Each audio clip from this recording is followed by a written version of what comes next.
에베소서 이 말씀은 모두 6장으로 구성이 되었습니다. 1장부터 3장까지는 이제 교리에 대한 부분을 다루고 있고, 이제 4장부터는 예수님을 영접한 하나님의 자녀들이 구원받은 이후에 어떻게 새 사람으로서 믿음 생활을 할까, 신앙 생활의 행동, 또 성도로서의 바른 또 신앙관에 대해서 알려주는 이 말씀이 이제 4장부터 나오게 되었습니다. 우리가 지난주 이 말씀에서 너희는 유혹의 욕심을 따라 썩어져가는 구습을 따르는 옛사람을 벗어버리고 오직 너희의 심령이 새롭게 되어 하나님을 따라 의와 진리의 거룩함으로 지으심을 받은 새 사람을 이제 입으라.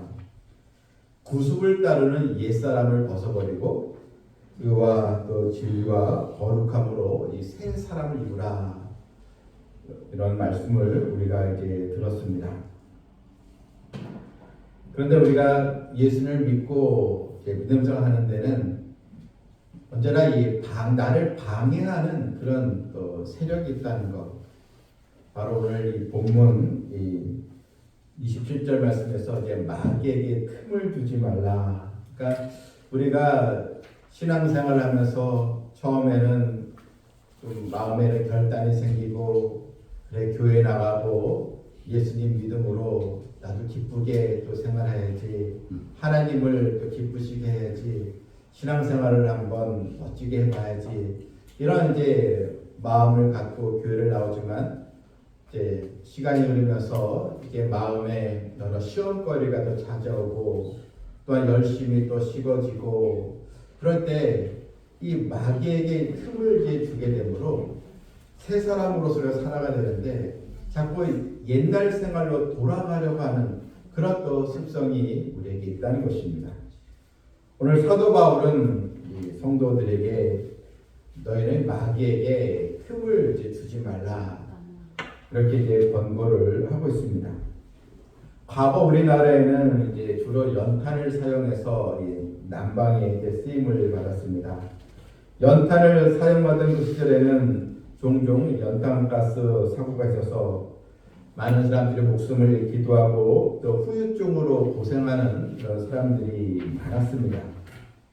대개 그 사고는 이제 문틈이나 온돌방 이 바닥에 갈라진 그 틈새로 가스가 이제 들어와서 이런 또 사고가 이제 발생이 된 것입니다.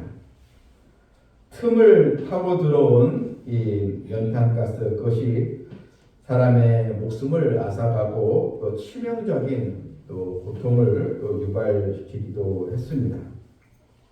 이와 마찬가지로 우리가 신앙생활에도 이 마귀에게 이런 불신앙의 틈을 주어서는 안 된다는 것입니다. 이 마귀는 이 틈을 노리고 우리에게 유혹의 손길을 뻗치고 나를 신앙생활에서 걸려 넘어지게 하고 우리를 공격하게 된다는 것입니다. 마귀는 틈을 타고 들어와서 우리의 영혼을 피폐하게 만들어 버린다는 것입니다. 이 댐에 물이 가득 채워져 있지만 여러분, 이 댐도 작은 틈이 벌어져서 결국 터지고 마는 것입니다. 작은 것을 우습게 생각하면 결국 그것이 큰 또 화로 우리에게 또 다가올 수 있습니다. 우리 또 생각에 들어오는 작은 이 마귀의 이 속삭임, 이 정도는 괜찮겠지, 또 내가 큰 죄를 짓지 않으면 되지, 또 내가 좀 즐기면서 또 내가 하고 싶은 대로 살면 되지, 이런 또 생각이 우리에게 들어오게 될 때 우리는 틈을 주게 되는 것입니다. 오늘 이 본문을 보게 되면 마귀는 우리에게 어떤 틈을 또 노리고 있는가? 마귀는 거짓된 영이기 때문에 우리가 진실하지 못할 때 그 틈을 또 통해서 우리를 이용하게 된다는 것입니다. 본문 25절을 이렇게 보게 되면 그런즉 거짓을 버리고 각각 그 이웃과 더불어 참된 것을 말하라. 이는 우리가 서로 이 지체가 되리라. 그런즉 이 거짓을 이제 버리고 있습니다. 이 참된 것을 말하라.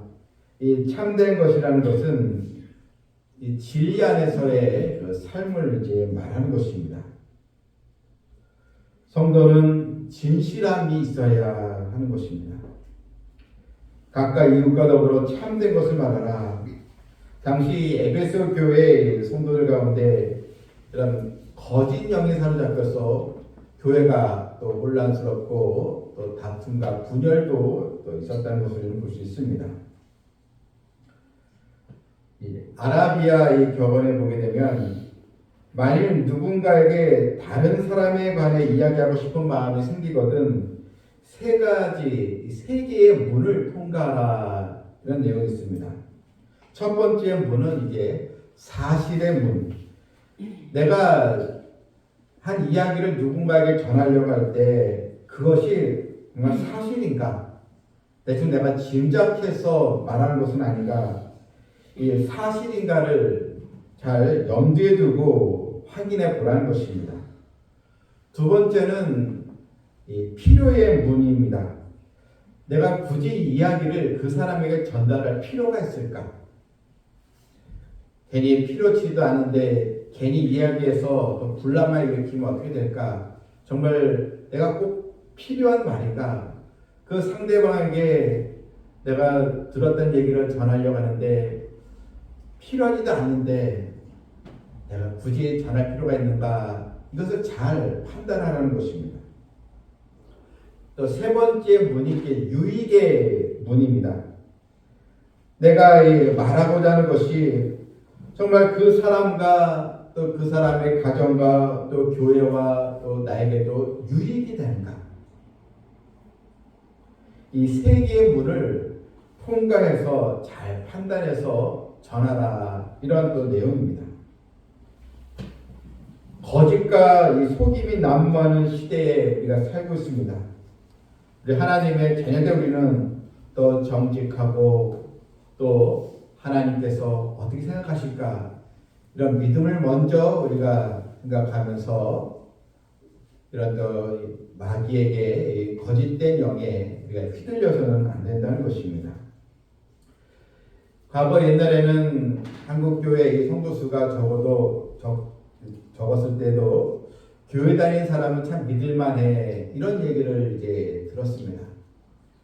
기독교인 수가 뭐 5%도 되지 않았을 때는 정말 교회 다니는 수 역시 달라 이런 얘기들이 있었는데 오늘날에 기독교 인구가 뭐 20% 이상 25%까지 된다고 하지만 정말 교회 다니는 사람 믿을만해 이런 얘기가 잘 또 우리 귀에 들어오지 않는다는 것입니다. 주를 믿는 하나님의 백성들이 또 우리가 회복해야 될 것, 늘 진실하고 또 정직한 그런 또 신앙과 또 삶을 가져야 하는 것입니다.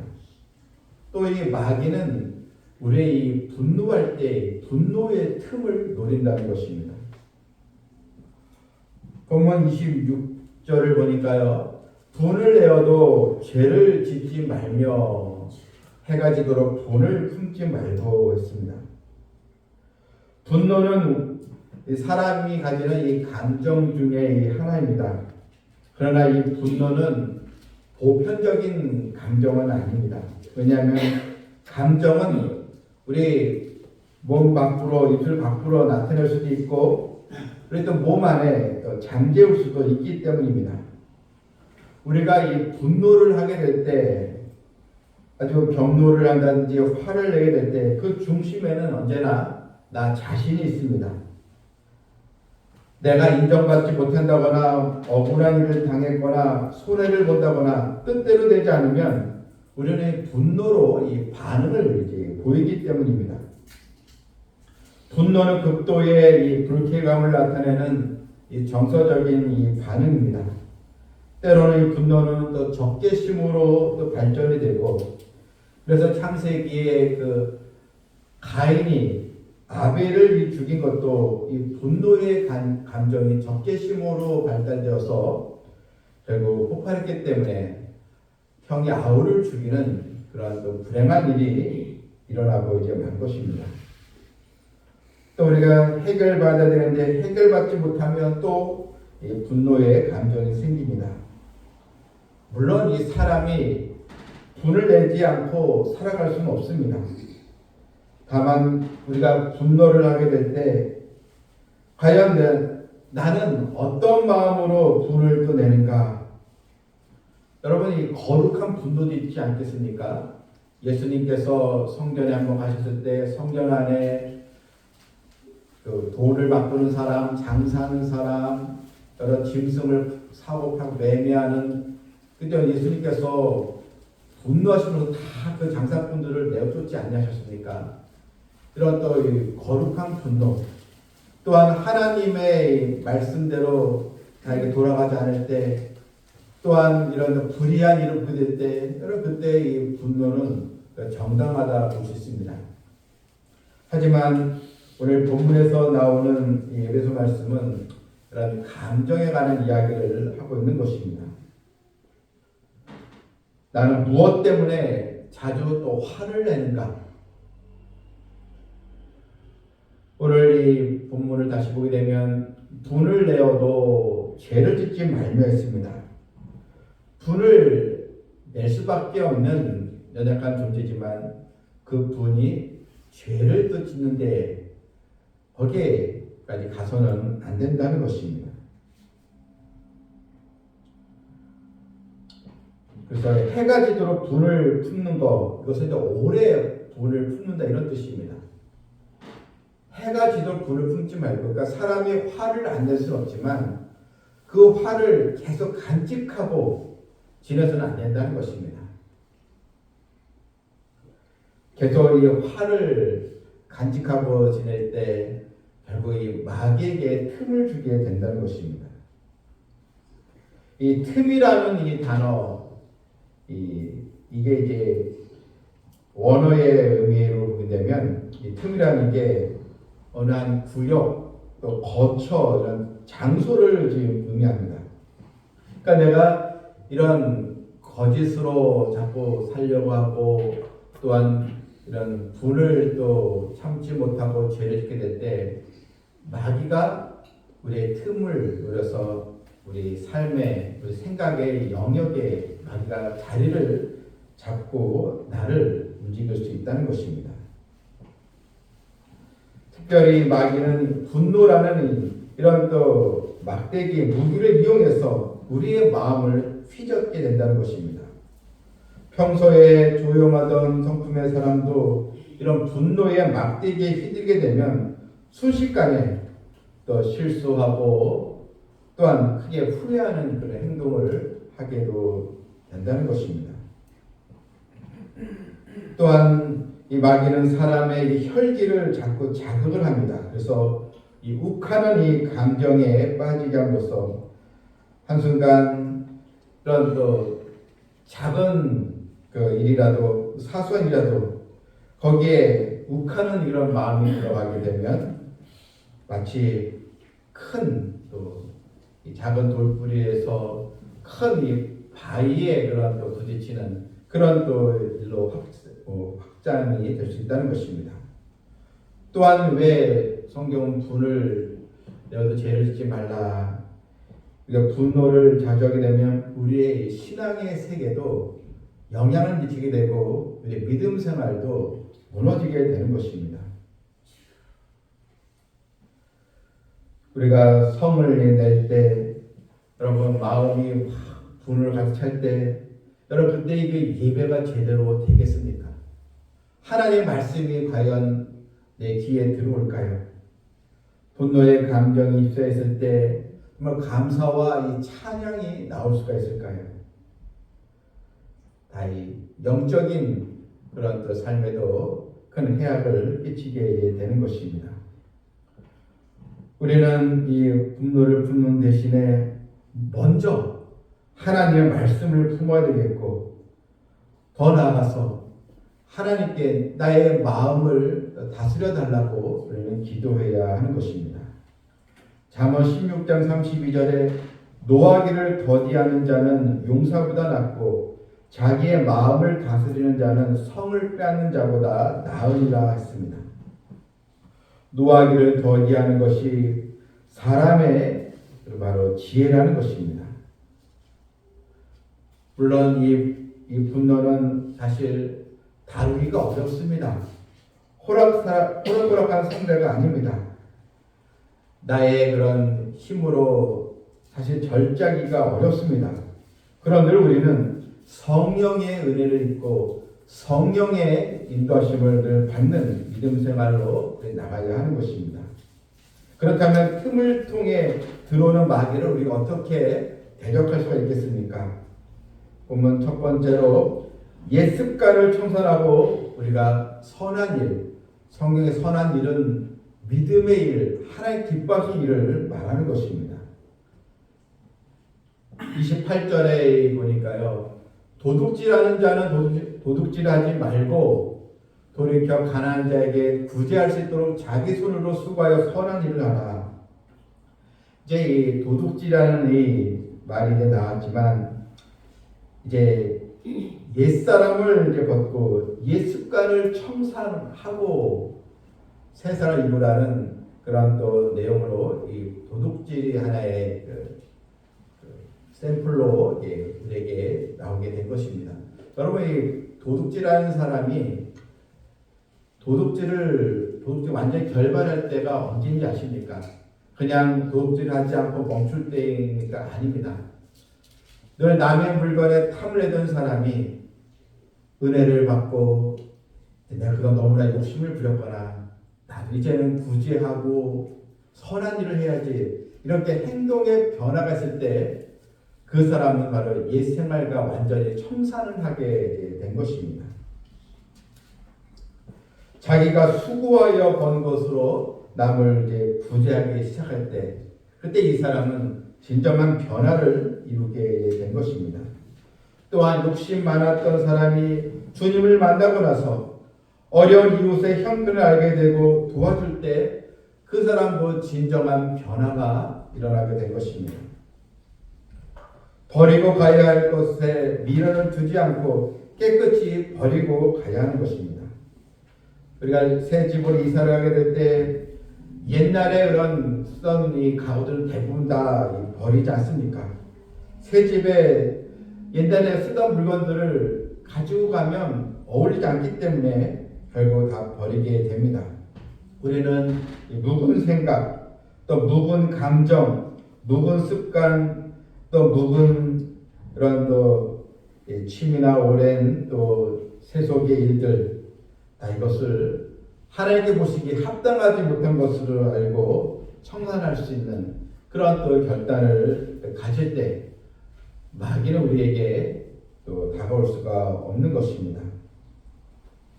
또한 마귀는 우리의 그 입술의 문을 통해서 우리에게 틈을 가지고 들어오게 되는데 그러므로 우리는 우리의 입술에서 더러운 말이 아니요 은혜스러운 말, 우리 입술의 변화가 있어야 합니다. 여러분 29절에 보니까요. 무릇 더러운 말은 너희 입 밖에도 내지 말고 오직 덕을 세우는데 소용되는 대로 선한 말을 하여 듣는 자들에게 은혜를 끼치게 하라 했습니다. 이 말 한마디가 많은 사실 영향력을 이제 끼치게 되는 것입니다. 우리가 사용하는 언어는 단순히 그냥 의사소통으로만 끝나지 않고 얼마나 내가 덕을 세우는가 아니면 또 이 분위기를 또 파괴하는가 큰 또 이 영향을 끼치게 되는 것입니다. 잠언 27장 21절 말씀 보니까 도가니로 은을 풀무로 금을 또 칭찬으로 사람을 실현하느니라 했습니다. 칭찬, 덕을 세우는 이 말로 그 사람이 또 변화가 된다는 것입니다. 위대한 과학자인 아인슈타인이 어렸을 때 학교를 다닐 때는 열등생이었다고 합니다. 그의 학생 기록부에는 이 아이는 장래에 성공할 가능성이 없음 이렇게 이제 학생 기록부에 쓰여져 있었습니다. 아마 이 내 자녀가 이런 평가를 받으면 얼마나 부모의 마음이 절망스럽겠습니까? 그런데 이 아인슈타인의 부모는 이 아들에게 얘야 너는 남과 다르단다. 남과 같은 일을 하려고 하면 남보다 더 나을 수 없지만 남과 다른 일을 하다 보면 너는 더 훌륭한 일을 할 수 있다. 나는 너를 믿는다. 이렇게 늘 칭찬하고 용기를 북돋아 주었다고 합니다. 이 말 한마디가 아인슈타인에게 용기를 주었고 그에게는 금세계 최고의 또 과학자가 되는 그런 배경이 되었다는 것입니다. 말은 그 사람의 인격이라고 했습니다. 더군다나 우리는 하나님의 은혜를 입은 하나님의 자녀로서 우리 입술에서 덕을 세우고 은혜를 끼치는 그런 또 언어로 우리도 바뀌어져야 하는 것입니다. 우리가 예수님을 믿으면 믿음은 성장하지만 그러나 이 복된 언어 생활은 훈련으로 이루어지게 되는 것입니다. 우리가 예수님을 믿고 우리가 구원을 받았지만 그럼 우리 입술에 나오는 언어는 계속 내가 절제하고 또 바꿔 나가고 또 훈련으로 되지 않으면 예전에 그런 예수 믿지 않았을 때 그런 또 험악한 말들이 계속 또 나올 수밖에 없는 것입니다. 마귀에게 틈을 주지 않는 삶을 살기 위해서 또 본문 3절을 보게 되면 바로 성령의 은혜를 바로 따라 행하라는 것입니다. 본문 30절에 보니까요. 하나님의 성령을 근심하게 하지 말라 했습니다. 그 안에서 너희가 구원의 날까지 인치심을 받았느니라. 성령을 근심하게 하지 말라. 이 근심하다는 이 말은 고통과 슬픔을 주다 이런 뜻입니다. 우리가 하나님의 자녀로서 은혜를 받고 하나님의 백성이 되었는데 자꾸 우리가 또 옛생활로 돌아가려 하고 또 마귀의 틈을 주게 되면 성령께서 고통스러워한다는 것입니다. 성령을 근심하게 한다는 것입니다. 사랑하는 성도 여러분, 우리는 이미 하나님의 자녀로서 인치심을 받은 백성들입니다.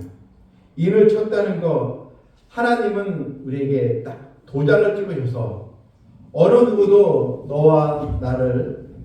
너와 나의 사이를 끊을 수 없다. 너의 이 구원을 어느 누구도 취소시킬 수 없다. 하나님이 우리에게 딱 인을 쳐주셨는데 우리가 이 은혜를 깨닫지 못하고 자꾸만 이런 불신앙과 또한 세상 또 이런 악한 일에 거기에 빠져서는 안 된다는 것입니다. 이제 우리는 성령을 기쁘시게 하는 일을 해야 합니다. 31절에 보니 너희는 모든 악독한 노함과 분냄과 떠드는 것과 비방하는 것들을 또 모든 악의와 또 함께 버리고 서로 친절하게 하며 불쌍히 여기며 서로 용서하기를 하나님이 그리스도 안에서 너희를 용서하신 것 같이 하라. 자, 여러분 이 32절에 이 친절이라는 이 단어가 나옵니다. 친절의 친자는 이제 어버이 친입니다.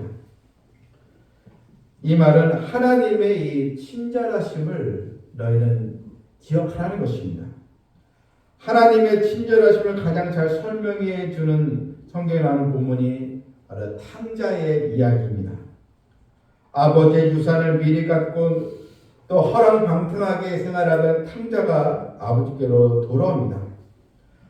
아들은 자기는 죄를 범했으니 그냥 품꾼의 하나로 받아주세요 하는 그런 마음으로 아버지를 찾아왔지만 아버지는 이 아들을 다 용서하며 잔치를 베풀고 옷을 입히고 또 가락지를 끼면서 이 아들로서의 자격을 회복시켜 주십니다. 이 아버지의 이 친절하심이 잘 표현되어 있는 그런 말씀입니다. 주님의 십자가는 바로 하나님의 친절하심이 구체화된 바로 사건인 것입니다. 우리는 하나님의 이 친절함을 얻은 백성입니다. 그러니 우리 또한 서로 성도들끼리 죄의 자녀들끼리 서로 친절하게 대하고 불쌍하게 서로 용서하기를 그리스도 안에서 우리를 용서해 주님의 은혜를 기억하고 행하라는 것입니다. 윌리엄 아더라는 이 사람이 말하기를 우리가 복수할 때는 우리는 짐승의 모습을 보이는 것이고 우리가 누군가를 판단할 때는 우리는 인간의 이 본성을 보이는 것이고 우리가 상대방을 용서할 때는 주님의 모습을 닮아간 것이다. 이렇게 얘기했습니다. 여러분, 이웃과 더불어 우리가 진실한 삶을 살아가야 될 줄 믿습니다. 참된 것을 말하지 않으면 마귀에게 틈을 주는 것이고 또 분노의 감정을 조절하지 못할 때에도 마귀에게 틈을 주는 것이고 우리가 옛생활 옛 습관을 청산하지 못할 때 역시 마귀에게 틈을 주는 것입니다. 또한 우리 입에서 무익하고 은혜스럽지 못한 더러운 말들이 또 나올 때 또한 덕을 세우는 말을 하지 못할 때 또 이 마귀에게 틈을 주게 되는 것입니다. 우리가 하나님의 은혜를 받았음에도 불구하고 우리가 서로 친절하게 대하지 못하고 용서하지 않을 때 또 역시 마귀에게 틈을 주게 되는 것입니다. 베드로전서 5장 8절 말씀에 근신하라 깨어라 너희 대적 마귀가 우는 사자같이 두루다니며 삼킬 자를 찾나니 너희는 믿음 굳건하게 하여 그를 대적하라.